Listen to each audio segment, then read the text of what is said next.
अस्सलाम वालेकुम। एक्सरसाइज 1.6 के आज वर्ड प्रॉब्लम स्टार्ट हो रहे हैं। तो क्वेश्चन नंबर 2 है, the length of a rectangle is 4 times it's width, the perimeter of the rectangle is 150 centimetre, find the dimension of the rectangle. अब सबसे पहले तो इसमें रेक्टेंगल क्या होता है। रेक्टेंगल जो है वो इस फॉर्म में की होती है, ठीक है। इसमें जो ऑपोजिट साइड्स की लेंथ है वो इक्वल होती है। तो ये रेक्टेंगल की डायग्राम है।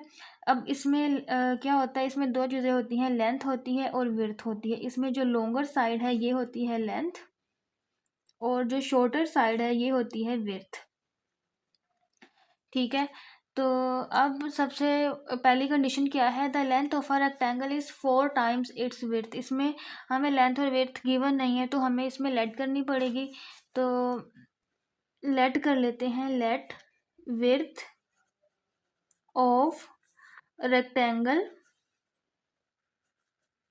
इज एक्स, और लेंथ ऑफ रेक्टेंगल को हम लेट कर लेते हैं वाई।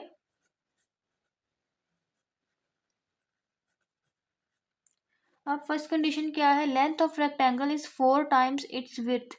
ये रेक्टेंगल की जो लेंथ है वो उसकी विड्थ से 4 टाइम्स बड़ी है। तो क्या इक्वेशन बनेगी, y इक्वल टू 4x। किस तरह से, लेंथ ऑफ रेक्टेंगल जो है वो उसकी विड्थ से 4 टाइम्स बड़ी है। तो 4 टाइम्स का मतलब होता है हमने 4 से मल्टीप्लाई करना है, ठीक है। तो 4x को हम इक्वेशन के इस साइड पे ले आएंगे, तो ये क्या हो जाएगी, -4x plus y equal to 0। ये बन गई है हमारी फर्स्ट इक्वेशन। अब इसमें सेकंड कंडीशन क्या कहा गया है, the perimeter of the rectangle is 150 centimetre. ये रेक्टेंगल का जो पेरीमीटर है वो 150 सेंटीमीटर है। पेरीमीटर क्या होता है, पेरीमीटर होता है सम ऑफ ऑल साइड्स, ठीक है। तो पेरीमीटर ऑफ रेक्टेंगल का फॉर्मूला लिख लेते हैं,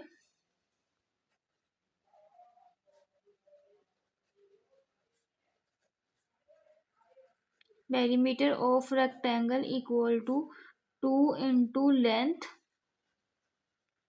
प्लस ब्रेथ। अब पेरीमीटर ऑफ रेक्टेंगल हमें गिवन है 150 सेंटीमीटर इक्वल टू 2, लेंथ को हमने लेट किया था y, और ब्रेथ यहाँ पे आएगा विड्थ। विड्थ को हमने लेट किया था x, ठीक है। अब लेंथ और विड्थ को हम पहले, विड्थ जो है उसको पहले भी राइट कर सकते हैं और लेंथ को हम बाद में भी राइट कर सकते हैं। तो इसको हम x प्लस वाई भी राइट कर सकते हैं। अब 2 यहाँ पे इसके साथ मल्टीप्लाई हो रहा है, तो यहाँ पे आके क्या हो जाएगा, डिवाइड। इसको हम x प्लस वाई लिख सकते हैं। तो जब 2 को हम 150 पर डिवाइड करेंगे तो क्या आएगा, 75 equal to x plus y. X plus y को हम इस साइड पे राइट कर लेते हैं और 75 को इस साइड पे। ये बन गई हमारी सेकंड इक्वेशन, ठीक है। अब find the dimensions of the rectangle. Dimension क्या होता है, डायमेंशन किसी मेजरेबल चीज़ को कहते हैं। रेक्टेंगल की डायमेंशंस कौन सी है, रेक्टेंगल की डायमेंशन है लेंथ और विड्थ। इट मीन्स हमने लेंथ फाइंड करनी है और विड्थ फाइंड करनी है। तो दोनों इक्वेशंस को रीराइट कर लेते हैं। फर्स्ट इक्वेशन थी -4x plus y equal to 0। Second equation है x plus y equal to 75। इनको हम लिख लेते हैं मैट्रिक्स की फॉर्म में। इसका कोफिशिएंट है -4 और इसका कोफिशिएंट है 1। इन दोनों का कोफिशिएंट भी 1 है। इसमें वेरिएबल्स यूज़ हो रहे हैं x और y। इक्वल टू b, जो मैट्रिक्स बनेगा वो ये बनेगा 0 एंड 75। तो इसको हमें कहा गया था कि इन वर्ड प्रॉब्लम्स को मैट्रिक्स इन्वर्जन मेथड से भी सॉल्व करना है और क्रैमर रूल से भी करना है। तो पहले हम कर लेते हैं मैट्रिक्स इन्वर्जन मेथड।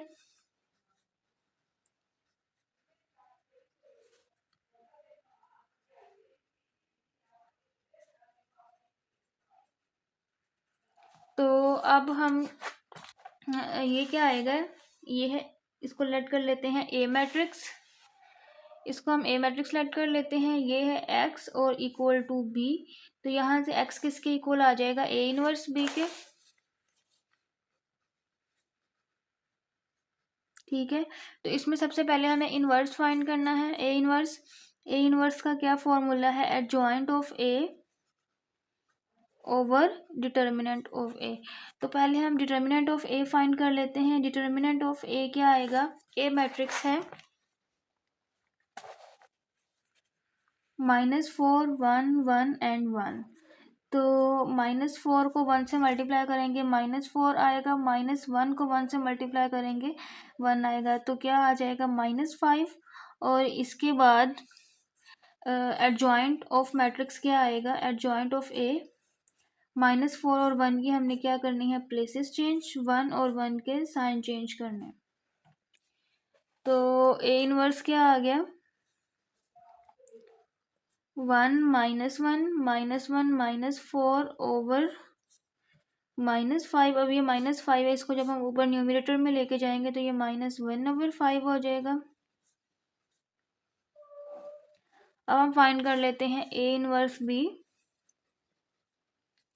तो -1/5 1 -1 -1 -4 और बी मैट्रिक्स क्या था, 0 और 75। अब इनको मल्टीप्लाई कर लेते हैं।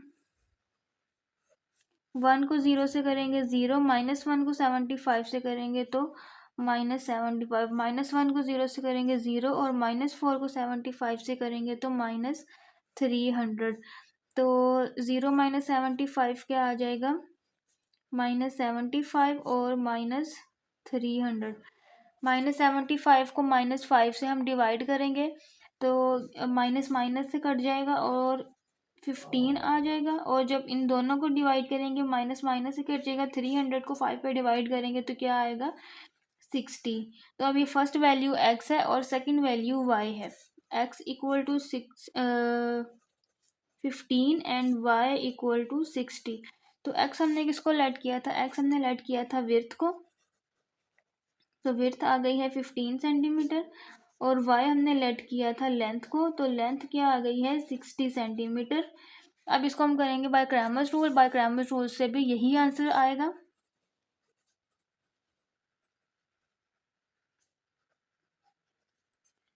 ए मैट्रिक्स है -4 1 1 एंड 1। तो ए डिटर्मिनेंट ऑफ ए हम फाइंड कर चुके हैं ऑलरेडी। क्या आया था, -5। आप लेकिन आप यहाँ पे दोबारा से फाइंड करेंगे। इसके बाद यहाँ पे ए एक्स हम बनाएंगे। ए एक्स में फर्स्ट मैट्रिक कॉलम को रिप्लेस करना है हमने बी मैट्रिक कॉलम के साथ, बी मैट्रिक्स के साथ, और सेकंड कॉलम जो है वो एज इट इज़ रहेगा। और ए वाई में हमने फर्स्ट कॉलम ऐसे ही रहेगा और सेकंड कॉलम को हमने रिप्लेस करना है बी मैट्रिक्स के साथ। अब हम determinant of A x find करेंगे।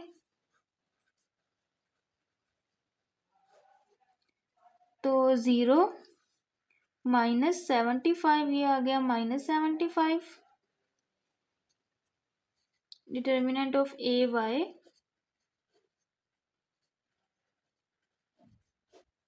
तो -4 को 75 से करेंगे -300, -1 को 0 से करेंगे तो 0 आ जाएगा, ये आ गया -300।